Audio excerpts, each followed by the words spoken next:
Halo, sobat ASN di seluruh penjuru negeri, selamat berjumpa kembali bersama saluran Muhammad Lihu YouTube channel.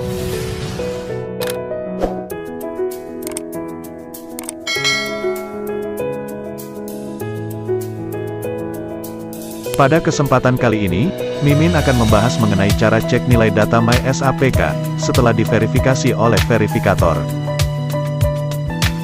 Bagaimana cara dan langkah-langkahnya? Langsung saja saksikan video berikut ini. Selamat menyaksikan.